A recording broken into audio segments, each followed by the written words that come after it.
السلام عليكم ورحمة الله تعالى وبركاته. أعزائي طلبة وطالبات الصف الثاني الثانوي علمي وأدبي وتقييم التاريخ في الأسبوع الأول، معكم مستر السيد الجمل، خبير المواد الفلسفية والتاريخ بوزارة التربية والتعليم وعضو القوافل التعليمية ومستشار جريدة الأهرام المسائي في الفلسفة والمنطق وعلم النفس والتاريخ.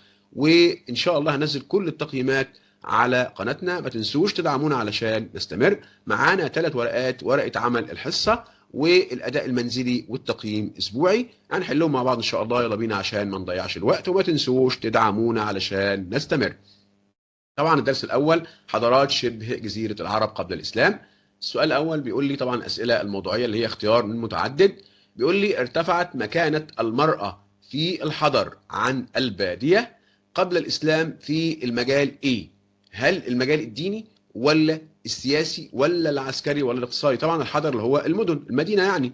تمام، يبقى أكيد طالما في المدن يبقى المجال الإيه؟ السياسي. وما ننساش دور الملكة زنوبيا في تدمر، تمام، والملكه بلقيس في سبأ في اليمن. تمام كده، يبقى مكانه المراه ارتفعت في الحضر في المجال الايه؟ السياسي. ونستشهد بكده في او بالملكه زنوبيا في تدمر في الشام، والملكه بلقيس في سبأ في اليمن.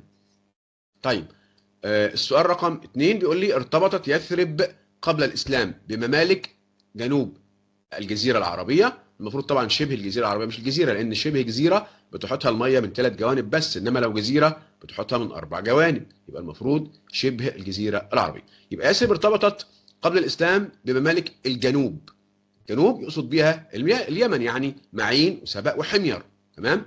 طيب، يثرب ارتبطت بها سياسيا واقتصاديا؟ طبعا لا. اقتصاديا واجتماعيا؟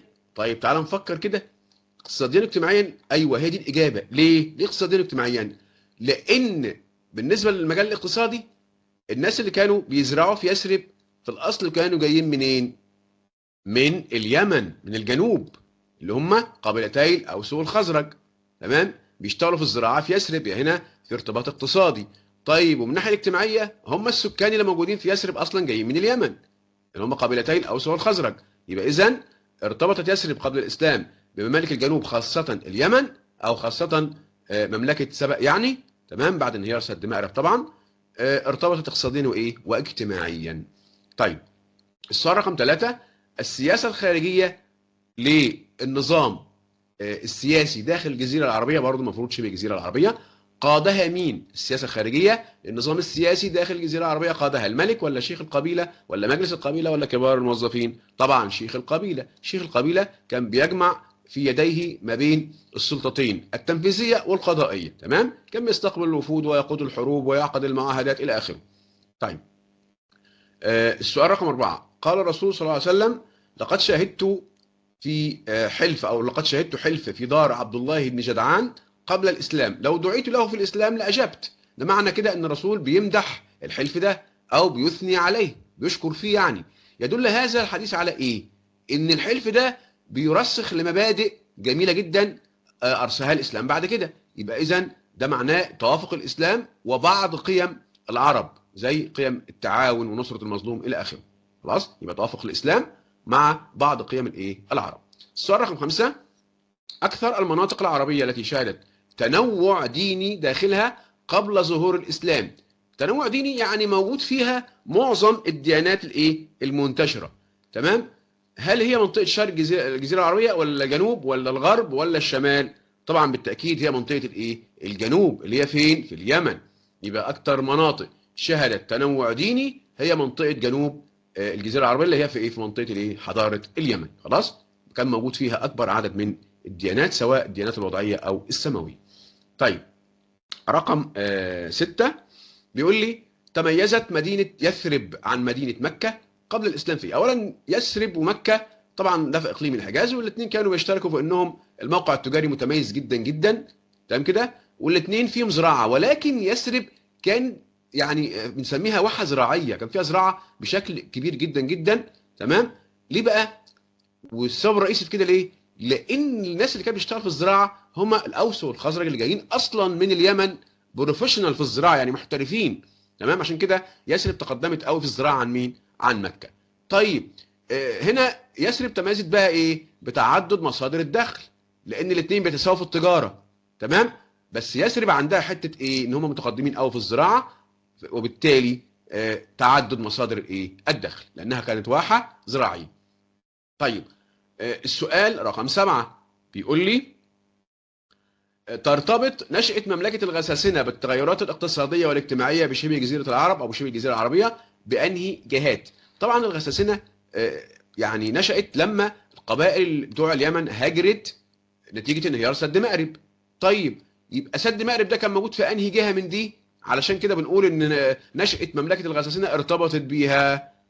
موجودة في الجنوبية الشرقية، يعني موقع مملكة سبأ أو الحضارة بتاعت اليمن موجوده جنوب شرق ولا جنوب غرب ولا شمال شرق ولا شمال؟ طبعا هي في الجنوب، يعني الشمال هنا مستبعد خالص، الشمال مستبعد خالص ان اليمن في الجنوب.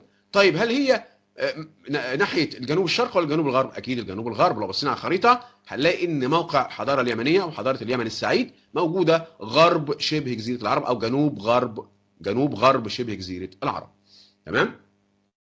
السؤال رقم 8 عبادة وضعية اعتمدت على الكواكب والنجوم. طبعا اللي بيعبدوا الكواكب والنجوم بنسموهم الايه؟ الصابئة. سموهم الصابئة. الصابئة هم عبدة الكواكب والنجوم، انما الوثنية اللي هي عبادة الاصنام وكل ما يعبد من دون الله.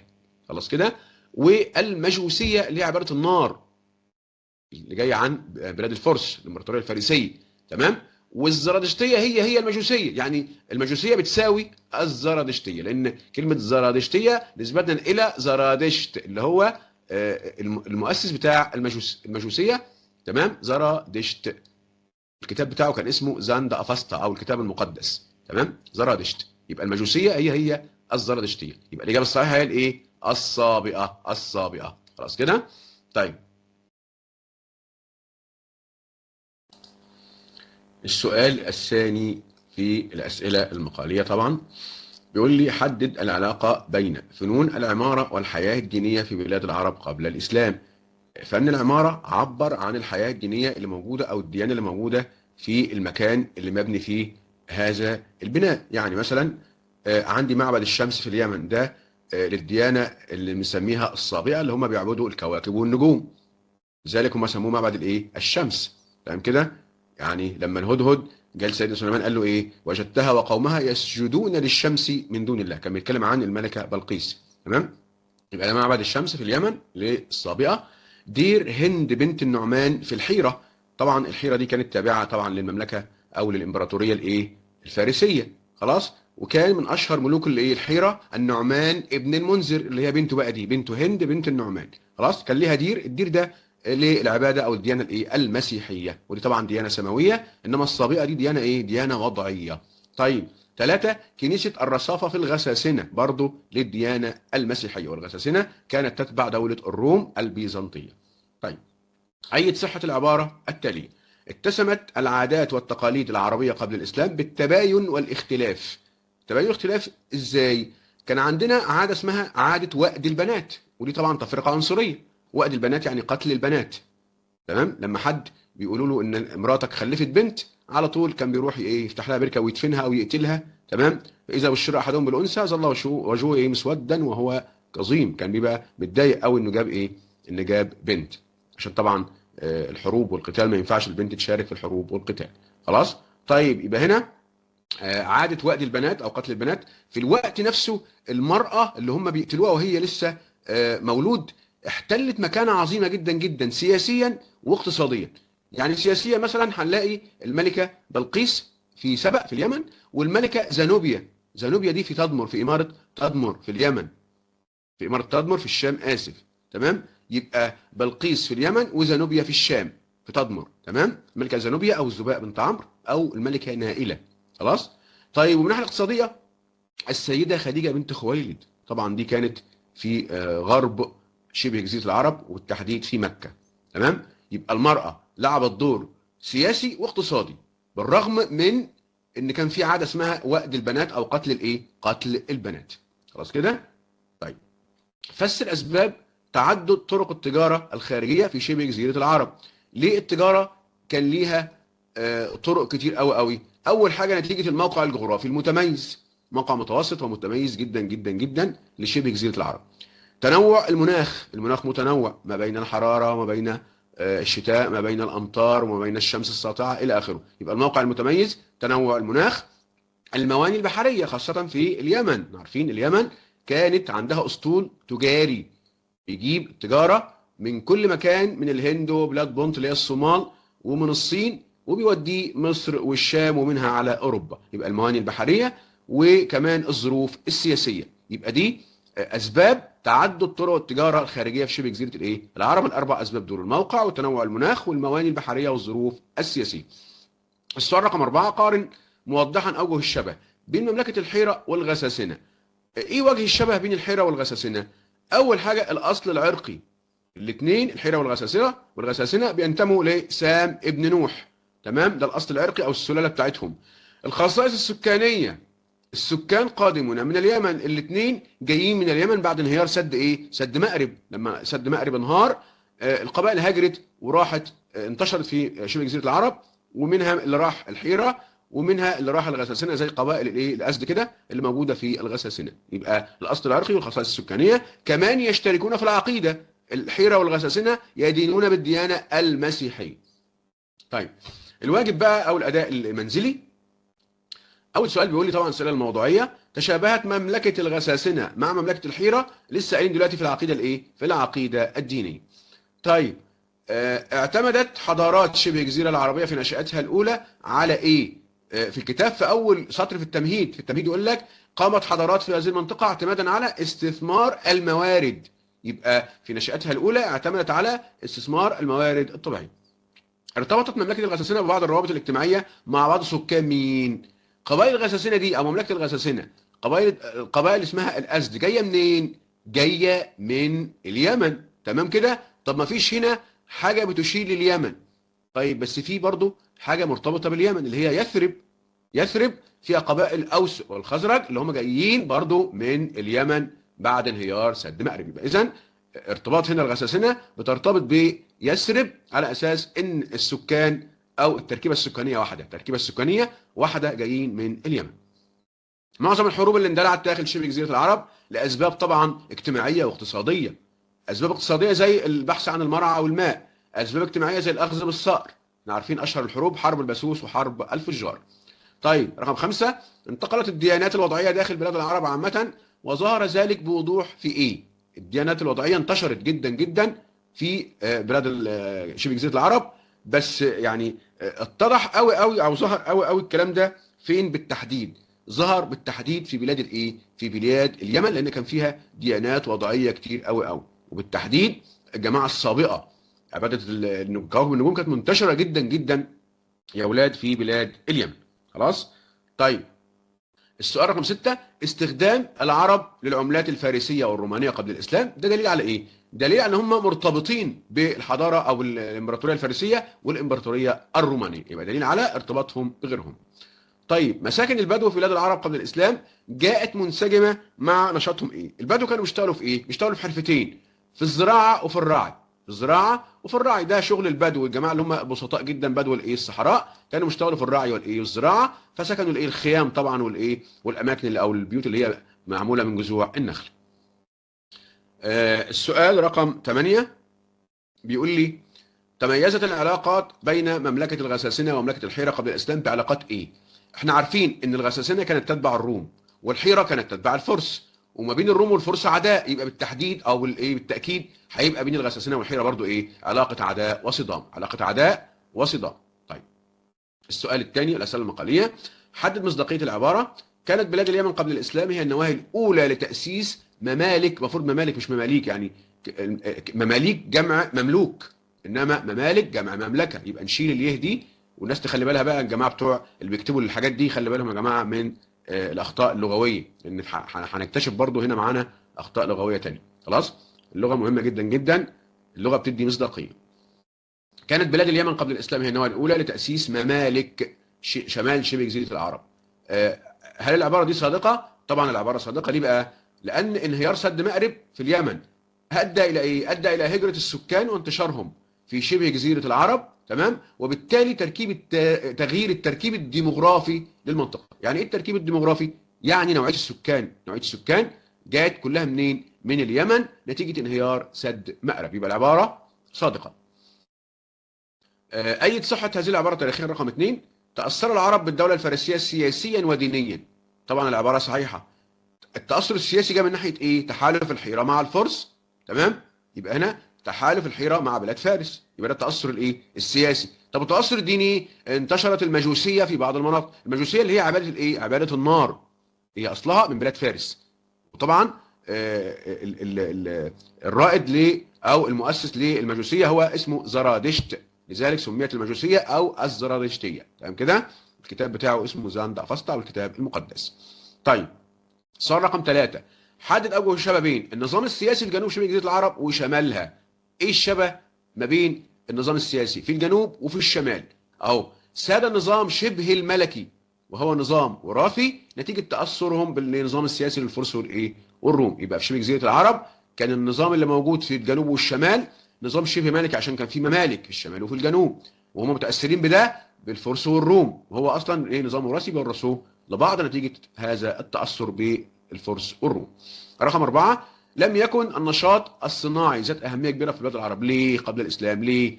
حيث كانت الصناعة محدودة بسبب قلة الإيه؟ قلة الموارد. مفيش موارد للصناعة، وبالتالي الصناعة كانت إيه؟ محدودة، ما عدا الصناعة طبعا زي صناعة السيوف والرماح والحاجات دي اللي هم بيستخدموها في الإيه؟ في الحروب. بعد كده بقى التقييم الأسبوعي. بيقول لي الأسئلة الموضوعية اللي هي أسئلة اختيار متعدد. القاسم المشترك بين ممالك شمال شبه جزيرة العرب ويثرب قبل الإسلام إيه؟ إيه القاسم المشترك، العامل المشترك اللي بيجمع الممالك بتاعت الشمال زي الحيرة والغساسنة مثلا وبين يثرب؟ الاثنين من أصل عرقي واحد، من أصل عرقي واحد، وهي إيه؟ وهي إنهم كلهم بينتموا إلى سام ابن نوح، مش كده؟ وكمان النوعية أو السلالة أو التركيبة السكانية دي، طبعا الأصل العرقي هو السلالة، إنما التركيب السكاني برضو اللي هو التركيب الديموغرافي برضو واحد، لانهم جايين من اليمن. بس خلي بالك في فرق ما بين الاصل العرقي اللي هي السلاله، جميع سكان شبه جزيره العرب ينتمون الى سام ابن نوح. طيب، يظهر التمييز العنصري في شبه الجزيره العربيه قبل الاسلام من خلال بعض العادات التي تمثل في ايه؟ التمييز العنصري قلنا وأد البنات. انت ازاي بتقتل البنت، بتميز البنت عن الولد هنا، او بتحتقر البنت وبتميز الولد، يبقى ده تمييز عنصري، وأد البنات او قتل البنات. رقم 3، تشترك المناطق التي انتشرت فيها الديانة المسيحية في عدة صفات يخرج عنها. كلمة يخرج عنها يعني ما عدا يعني بيشتركوا في كل الكلام المكتوب ده ما عدا واحدة من الايه؟ من الأربعة دول. يبقى المناطق اللي انتشرت فيها الديانة المسيحية بتشترك في ايه؟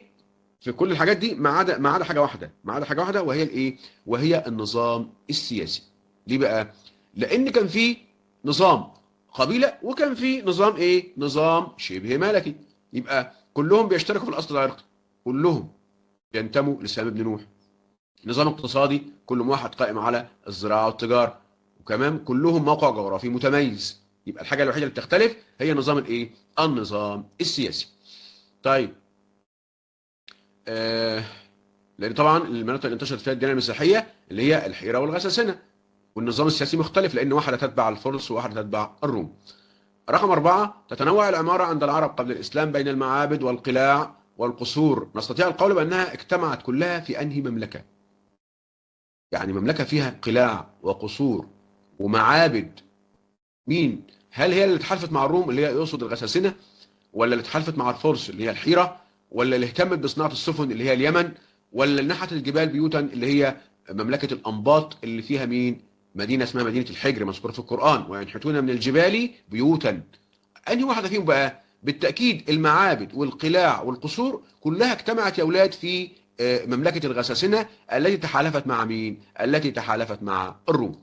طيب، تاثرت العلاقه بين الحيره والغساسنه كثيرا بايه؟ اكيد بالسياسات الخارجيه للقوى العظمى، لان الحيره تتبع الفرس والغساسنه تتبع الروم، يبقى السياسه الخارجيه. رقم 6، اطلق وهنا بقى خطا لغوي كمان اهو، اطلق المؤرخون مش مؤرخين لانها فاعل مرفوع بالواو، أطلق المؤرخون، نصلح دي لو سمحت، المؤرخون تمام، على بلاد اليمن قبل الإسلام بلاد العرب السعيد أو اليمن السعيد، اسمها اليمن السعيد، تمام كده؟ من خلال دراستك يتضح أن سبب هذه التسمية ترجع إلى إيه؟ أكيد ازدهارهم الاقتصادي، لأن المكان ده أو البلاد دي كانت مزدهرة اقتصاديا نتيجة انتشار الزراعة والمية، بس طبعا لما انهار سد مأرب كل ده راح. رقم 7، تشابه دور شيخ القبيلة مع دور الملك في المنطقة العربية قبل الإسلام. ظهر ذلك من خلال المهام إيه؟ الشبه الراجل بتاع القبيلة شيخ القبيلة كان بيقوم بمهام عسكرية وسياسية.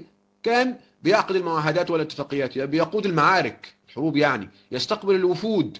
تمام؟ كل دي مهام عسكرية وسياسية اشترك معاه برضو فيها الملك. يبقى المهام العسكرية والسياسية. رقم 8، أي ممالك برضو هعملها ممالك يا جماعة مش مماليك، ممالك، أي ممالك العرب قبل الإسلام فضلت ولائها السياسي على أصولها العربية. طبعا اللي فضلت ولائها السياسي على أصولها العربية أكيد هي الغساسنة. ولاء السياسي كان لمين؟ كان للروم. في السؤال الثاني المقالي بيقول لي استنتج الأثر الناتج عن الموقع الجغرافي أو الموقع المتوسط لشبه جزيرة العرب على أوضاعها الاقتصادية. عايز يعرف تأثير الموقع على الأوضاع الاقتصادية. هنقول أهو رقم ألف، تشرف على سواحل البحر الأحمر، الخليج العربي وبحر العرب. أهو موقع جميل جدا أهو. لها نشاط واسع مع أفريقيا والجزر الآسيوية وأوروبا وبلاد فارس والهند وشرق آسيا. يبقى كل ده أثر على الإيه؟ الناحية الاقتصادية. السؤال رقم 2، أي صحة العبارة تاريخيا؟ اختلف دور المرأة العربية في مجتمع شبه جزيرة العرب باختلاف المكان. أيوة طبعا. عندي أنا في دور سياسي في الشمال وفي الجنوب. في الشمال الملكة زانوبيا في تدمر، إمارة تدمر في الشام. تمام؟ الملكة زانوبيا أو الذباب بنت عمرو اللي قالت بيدي لا بيد عمرو، بلعت الخاتم اللي فيه سم وانتحرت علشان لا تقع في الأسر. تمام؟ قالت بيدي لا بيد عمرو. قبل يعني عمرو بن عدي ما يقتلها، فهي ايه؟ اتخلصت من حياتها الملكة زانوبيا. وفي الجنوب الملكة بلقيس في سبأ. تمام؟ اللي قصة مع سيدنا سليمان والهدهد. طيب لعبت دور اقتصادي ايضا في الغرب وبالتحديد في مكة المكرمة. ومثال ذلك السيدة خديجة بنت خويلد، كانت طبعا تعمل في مجال الاقتصاد. الرسول صلى الله عليه وسلم كان بيرعى لها الغنم وبيتاجر بأموالها. تمام؟ حد العلاقة بين علم الهندسة عند العرب قبل الإسلام وحمايتهم من الأعداء. استغلوا علم الهندسة ده في إيه؟